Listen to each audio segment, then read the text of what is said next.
1935 के लॉ की याद आती है और भारत के संविधान की बात याद आती है। 1919 के लॉ के माध्यम से भारत के संविधान के निर्माण की, भारत को आजाद करने की जो ब्रिटिश गवर्नमेंट की प्लानिंग थी, जिसके माध्यम से देश के अंदर साइमन कमीशन आया और गोलमेज सम्मेलन हुआ।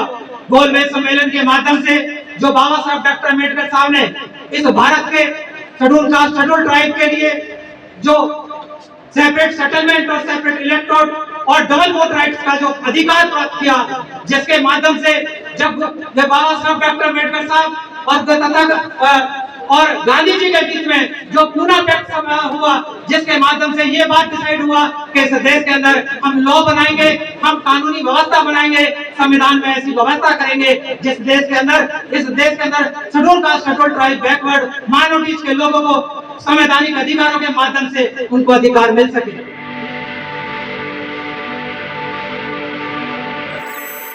ना चाहूं धरती ना ये आसमान चाहिए, मुझे तो दिलों में सबके गौतम बुद्ध भगवान चाहिए। अरे ना चाहूं धरती ना ये आसमान चाहिए, मुझे तो दिलों में सबके गौतम बुद्ध भगवान चाहिए। और लगे ये देश फिर से सम्राट अशोक का है, लगे ये देश फिर से सम्राट अशोक का है, इसके लिए हाथ सबके भी का संविधान चाहिए। और एक व्यवस्था थी कि जब जिस गंदे तालाब में जानवर पानी पी सकता था, उसमें हम पानी नहीं पी सकते थे। ये हमने अपने बड़े बुजुर्गों के माध्यम से सुना। तो तब कुछ पंक्तियां आती हैं, वो बाबा साहब का तालाब क्रांति जो है कि पानी पीना हो या समान जिंदगी का जिसने दिया हमको अधिकार, यूपी दिल्ली भारत छोड़ो दुनिया में उसकी जय जयकार। बराक ओबामा की जो अमेरिका के पूर्व राष्ट्रपति थे, वो कहते कि ये शख्सियत हमारे देश में जन्म लेती तो हम इनको टूटते सूर्य की पानी देते। लेकिन हमारे देश में बाबा साहब का सम्मान ऐसी बात नहीं है, हम तो बहुत करते हैं, लेकिन कुछ लोग हैं जो सम्मान करने में कतराते हैं। कि पानी पीना हो समान जिंदगी का जिसने दिया हमको अधिकार, यूपी दिल्ली भारत छोड़ो दुनिया में उसकी जय जयकार। और झुग्गी झोंपड़ छुड़वा दी, अरे झुग्गी झोंपड़ छुड़वा दी, अब तो है महलों में गरबार। प्रथम बंधन उस विश्वतन को, अरे प्रथम बंधन उस विश्वतन को, दूजा आप सभी को जय भीम और प्यार भरा नमस्कार। हमारे साथियों, अपना एक अंतरा देकर वापस अपना जो स्थान लूंगा कि एक बार सर मैं इंडिया गेट पर में ड्यूटी लगी हुई थी, तो वहां पर एक विदेशी ने हमसे आके पूछा कि आपकी पहचान क्या है। इंग्लिश में पूछा था, लेकिन मैं हिंदी बता रहा हूँ। तो 4 पंक्तियों में आप सभी लोगों का प्रतिनिधित्व किया और आप अपने प्रतिनिधित्व को लेकर कितने उत्साहित हो, ये आपके हाथ बताएंगे। गौतम बुद्ध का ज्ञान और ध्यान हूं मैं, अरे गौतम बुद्ध का ज्ञान और ध्यान हूं मैं, एक लव्य के पनीर का निकला हुआ प्राण हूं मैं।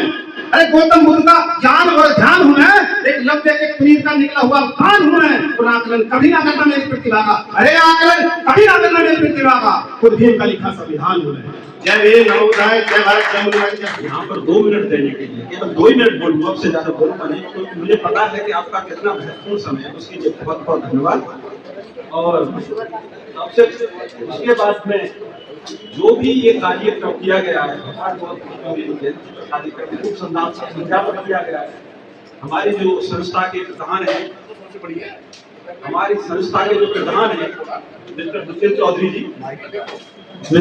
चौधरी जी और उनकी टीम के लिए मैं ढेर सारी बधाई देना चाहता हूँ।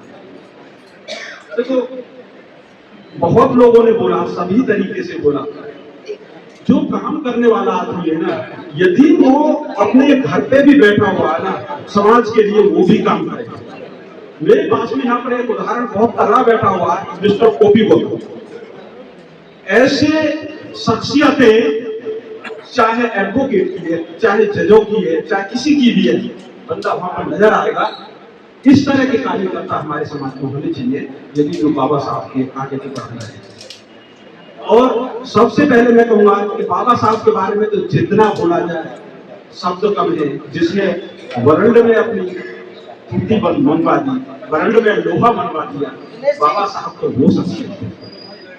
और उनके लिए मैं एक छोटा सा दुआ पढ़ूंगा, छोटा सा दुआ पढ़ूंगा।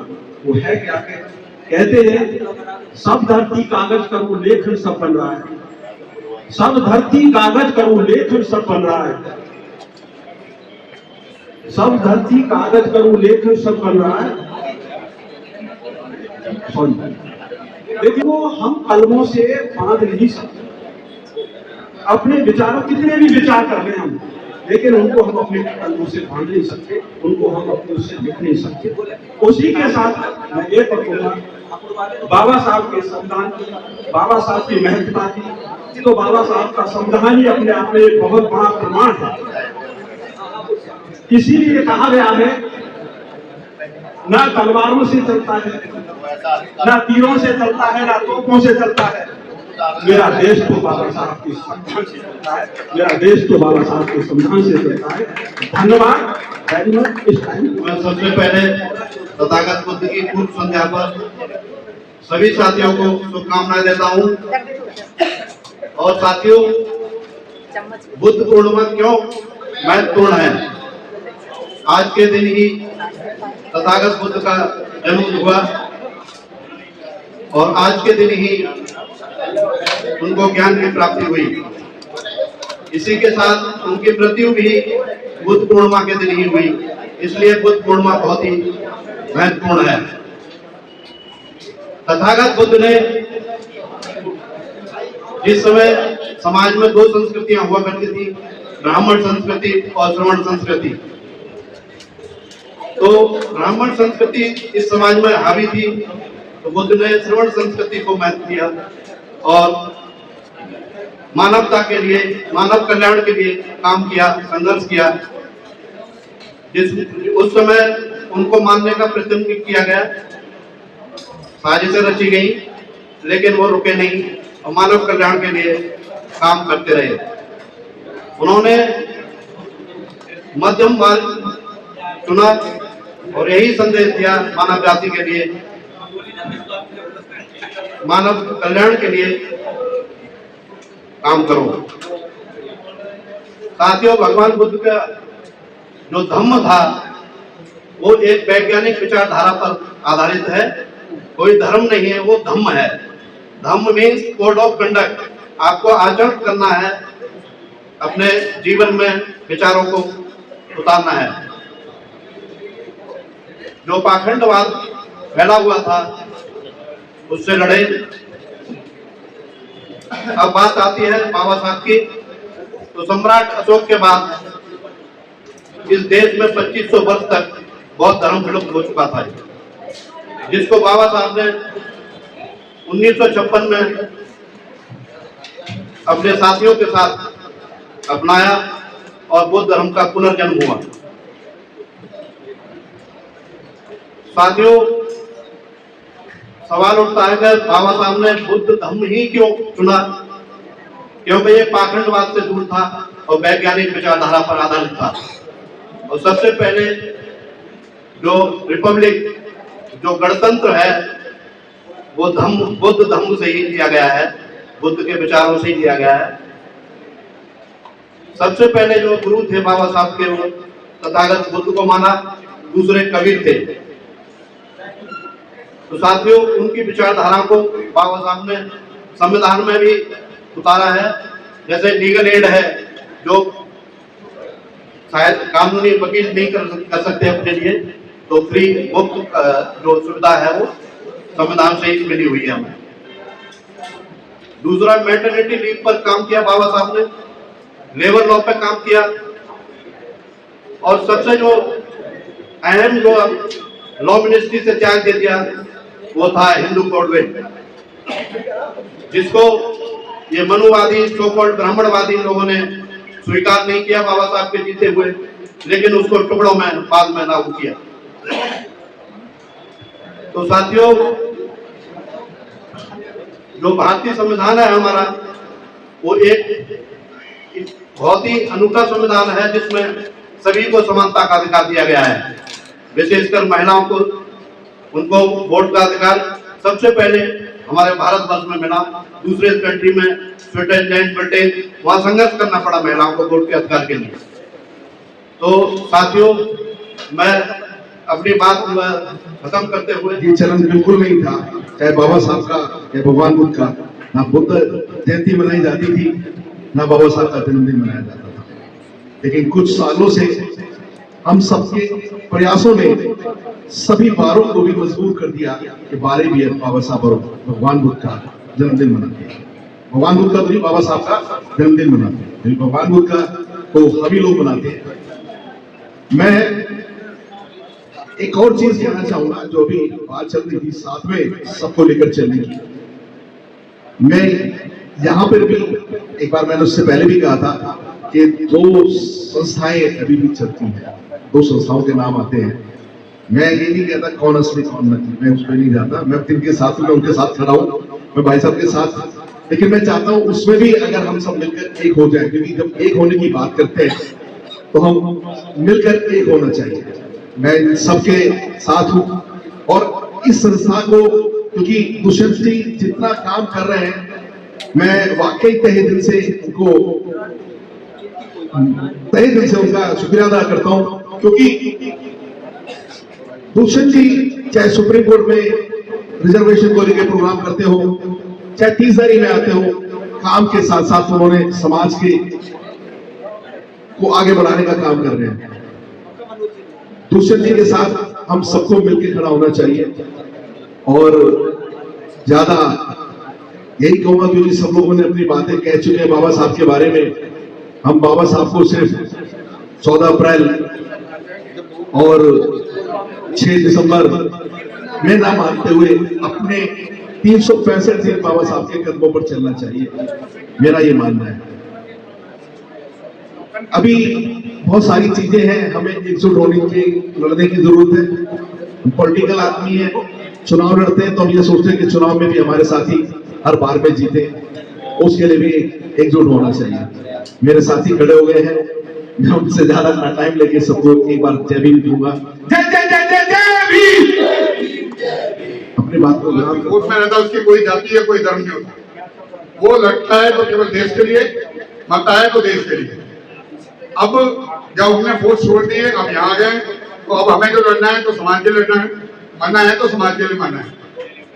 सबसे बड़ी बात जो मैं चाहता हूँ, और जिस दिन से यहाँ मैंने ज्वाइन किया है, मैं दुष्यंत सर हैं और जितने साथी हैं तकरीबन मैं सभी को जानता हूँ, तो एक ही बात कहता हूँ कि आप कुछ करो ना करो, सिर्फ एक साथ रहो, एक दूसरे का सहयोग करो। जैसे बाबा साहब ने बोला था कि शिक्षित बनो, संगठित रहो और संघर्ष करो, तो ये 3 चीजें हैं। तो हम शिक्षित भी बन गए, हम संघर्ष भी कर रहे हैं, लेकिन हम संगठित नहीं है। संगठित ना होने की वजह से आज हमारा ये हाल है। अगर आज हम संगठित होते तो यहाँ जो हम अभी केवल 200-300 दिखाई दे रहे हैं, वो यहाँ कम से कम नहीं तो 1500 होते। तो मेरी रिक्वेस्ट है यही, और यही सबसे प्रार्थना है कि जब भी कभी ऐसा प्रोग्राम होता है तो आप सब आएं और आकर इस प्रोग्राम को, और इन यहाँ जो मानव बैठे हैं उनकी विचारधारा को, मेन विचारधारा तो बाबा साहब की है, लेकिन उसको बढ़ाने के लिए जो महापुरुष यहाँ हैं उन सबका सहयोग करें और इसी तरह जो प्रोग्राम को सफल बनाते रहें। जय भीम। आज ये बुद्ध पूर्णिमा का जो पावन अवसर है, ये बुद्ध पूर्णिमा सिर्फ हम मनाने के लिए सिर्फ इसलिए नहीं बैठे हैं कि भाई कि ये कोई आम घटना है। ये कोई आम घटना नहीं है, ये एक न्याय, बुद्धि और ज्ञान, एक ज्ञान का दिवस है। क्योंकि बुद्ध पूर्णिमा पर ही इनको, जो हमारे जो भगवान बुद्ध जी जो है, जब उनको ज्ञान की प्राप्ति हुई थी, और उसी से उन्होंने पूरे विश्व को जो राह दिखाई है। आज हम सभी यहाँ पर एक बहुत ही पवित्र और प्रेरणादायक अवसर पर एकत्रित हुए हैं। और बुद्ध पूर्णिमा यह दिन भगवान बुद्ध के जीवन का ही नहीं, बल्कि हमारे को भी एक ज्ञान प्राप्ति और मान निर्माण की प्राप्ति और समृद्धि का एक रास्ता दिखाता है। यह दिन हमें सिखाता है। बोलने में तो आप लोग एक्सपर्ट हैं, हम लोग तो सुनने में एक्सपर्ट हैं। तो जो कुछ बोल रहे हमारे जितने साथी इधर हैं यही बोलेंगे, जो तो सुन ही नहीं बैठते हैं। लॉ आया, उसकी याद आती है, 1935 के लॉ की याद आती है, और भारत के संविधान की बात याद आती है। 1919 के लॉ के माध्यम से भारत के संविधान के निर्माण की, भारत को आजाद करने की जो ब्रिटिश गवर्नमेंट की प्लानिंग थी, जिसके माध्यम से देश के अंदर साइमन कमीशन आया और गोलमेज सम्मेलन हुआ। गोलमेज सम्मेलन के माध्यम से जो बाबा साहब डॉक्टर अम्बेडकर साहब ने इस भारत के शेड्यूल कास्ट शेड्यूल ट्राइब के लिए जो सेपरेट सेटलमेंट और सेपरेट इलेक्टोरेट और डबल वोट राइट्स का जो अधिकार प्राप्त किया, जिसके माध्यम से जब बाबा साहब डॉक्टर अम्बेडकर साहब और गांधी जी के बीच में जो पूना पैक्ट हुआ, जिसके माध्यम से ये बात डिसाइड हुआ कि इस देश के अंदर हम लॉ बनाएंगे, हम कानूनी व्यवस्था बनाएंगे, संविधान में ऐसी व्यवस्था करेंगे इस देश के अंदर schedule caste schedule tribe backward minorities के लोगों को संवैधानिक अधिकारों के माध्यम से उनको अधिकार मिल सके। लेकिन देखने में आया हमारे देश को आज संविधान को लागू हुए 1950 से इतना लंबा समय हो गया है, हमें रिजर्वेशन के माध्यम से लोकसभा में हमें रिजर्वेशन का अधिकार मिला है, विधानसभाओं में हमें रिजर्वेशन का अधिकार मिला है, लेकिन हमें विधान परिषदों में लोकसभा रिजर्वेशन का अधिकार नहीं मिला, हमें राज्यसभाओं में लोक रिजर्वेशन का अधिकार नहीं मिला, प्रतिनिधित्व का अधिकार नहीं मिला। और देश की पार्लियामेंट जो बनती है, देश की जो सर्वोच्च न्यायालय बनती है, उस सर्वोच्च न्यायालय में जो कॉलेजियम सिस्टम है, उस कॉलेजियम सिस्टम में भी हमें रिजर्वेशन का अधिकार नहीं मिला और हमें जुडिशरी में भी हमको न्याय नहीं मिला। आज देश में हमें जब जज जुडिशरी के माध्यम से न्याय की बात आती है, जब हमारे schedule caste schedule tribe backward minorities के जजों की संख्या कम है, तो इस देश में न्याय की व्यवस्था कैसे स्थापित हो सकती है। आज जरूरत है इस देश के all India state advocate welfare organisation ने आज ये डिसाइड किया है, आने वाले समय में देश के कोने कोने में हम लोग इस देश के अंदर विधान परिषदों में भी हम रिजर्वेशन के लिए लड़ाई करेंगे। बहुत ही अच्छा प्रोग्राम दुष्यंत चौधरी साहब ने और सबने मिलकर रखा। बहुत बहुत बातें मैं सुनी, यहाँ पे अच्छा लगता है, लेकिन मैं आपको एक बार बता देता हूँ सर, आप इस प्रोग्राम को यहाँ बैठे हैं, ये सबका मिला जुला प्रोग्राम है, कोई किसी का एक का प्रोग्राम नहीं है। और आपको ये भी पता होगा कि हमने यहाँ पे एक सर्वधर्म वाली बात है हमारी बात के अंदर, सर 18,000 एडवोकेट्स हैं और आज तक किसी ने भी धर्म की बात नहीं करी, ना हुई है। हमने सर देखो रोजा अवतार भी किया, परशुराम जयंती भी की, अम्बेडकर जयंती भी की, मतलब होली दिवाली दशहरा सब भाइयों ने हमारे सब बहनों ने मिलकर बनाया। मैं इसके लिए अपनी शाहजहाबाद के मेंबर्स को बधाई देता हूँ। मेरे ख्याल से पूरी दिल्ली में इतना प्यार, समर्थन और संस्कार जो गड़कड़ू का गोल में है वो कहीं भी नहीं है। इसके लिए भी आप सबको बधाई देता हूं। मैं आपको पता होगा पहले 2-3 साल में ऐसा होता कि यहाँ के हमारे कोई प्रोग्राम नहीं होता था, और लेकिन जब से आप लोगों ने हमारे एक्टिविटी को चुन के लाए हैं, बड़ी खुशी की बात है कि सारे प्रोग्राम करके प्रीमिसेस में ही होते हैं, किसी को बाहर जाने की जरूरत नहीं सर, किसी को बाहर जाने की जरूरत नहीं। मैं सिर्फ कम बोल, मेरी थोड़ी प्रॉब्लम है, अभी डॉक्टर से आया था ज्यादा बोल सही, लेकिन अमित ने कहते कम बोलना, हम तो बोल तो ज्यादा करना। मैं दोबारा से अपने कुछ चेयरमैन दुष्यंत चौधरी जी का, सेक्रेटरी साहब का बहुत बहुत धन्यवाद करता हूँ, और हमारे अमित जैन जी हमारे सीनियर वाइस प्रेसिडेंट है, अच्छा प्रोग्राम किया सबने मिलकर, आपको मेरी शुभकामनाएं, बहुत बहुत धन्यवाद। ऐसी प्रोग्राम करते रहिए, बड़ी खुशी होती है। Thank you. थोड़ा सा उससे अलग हटके आपको कुछ बातें बताऊंगा। साथियों, बाबा साहब अम्बेडकर जी ने अर्थशास्त्र में भी पीएचडी की थी, उन्होंने अर्थशास्त्र पे भी बहुत काम किया, बहुत उन्होंने भारत की लड़खड़ाती व्यवस्था को उठाने के लिए काफी कुछ किया। उन्होंने उनकी बुक को पढ़ के उन्होंने एक बुक लिखी थी, द प्रॉब्लम ऑफ ए रूपी, its origin and it's solution. उस बुक के आधार पे, ये बुक 1923 में लिखी गई थी, उस बुक के आधार पे भारत की लड़खड़ाती व्यवस्था को सुधारने के लिए और जो मनी की जो प्रॉब्लम थी, मुद्रास्फीति की जो दर गिरी हुई थी, उसको बढ़ाने के लिए उन्होंने वो बुक लिखी थी। और उस बुक के आधार पर रिजर्व बैंक ऑफ इंडिया की उत्पत्ति हुई। रिजर्व बैंक ऑफ इंडिया की उत्पत्ति होने से बहुत सारे काम हुए, और इसके अलावा उनकी लिखी हुई book patent for A visa आज भी कोलंबिया यूनिवर्सिटी में सिलेबस में डॉक्टर अम्बेडकर को श्रद्धांजलि अर्पित करना चाहता हूं। उन्होंने कहा था, डॉक्टर B.R. अम्बेडकर को किसी का महान है ब्राह्मण प्रतिनिधि कहा जा सकता है। वे विधिवेत्ता, अर्थशास्त्री और सामाजिक चिंतक थे। उनका राजनीतिक आंदोलन मुख्यतः बदलित वर्गों को जागरूक करने का निर्णायक सिद्ध हुआ। उनकी महानतम उपलब्धि भारतीय संविधान निर्माण की है, जिसके अंतर्गत छुआछूत को निषेध करार दिया गया।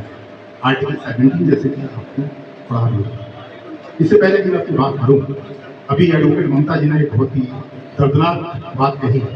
आप सब जानते हैं डॉक्टर अम्बेडकर प्रेस क्लासेस के लिए, उन लोगों के लिए जो अधिकार विहीन थे, विशेषकर महिलाओं के लिए जो अधिकार दिए थे, आर्टिकल 21 दिए, इसी के आधार पर जो डोमेस्टिक वायलेंस एक्ट बनाया गया 2005 में अधिकार दिए, उसके बावजूद भी भारत में इस तरह की वायलेंस हो रही है। डॉक्टर अम्बेडकर के संविधान के होते हुए भी ये सबके क्या प्राप्त हुआ है और बाबा साहब डॉक्टर अम्बेडकर साहब का क्या योगदान रहा है, तथागत गौतम बुद्ध के अपने धार्मिक आंदोलन के माध्यम से भारत की कैसी छवि, कैसी पहचान इस दुनिया में बनी है, इस विषय पर आज हम लोग इस विचार गोष्ठी में शामिल हुए।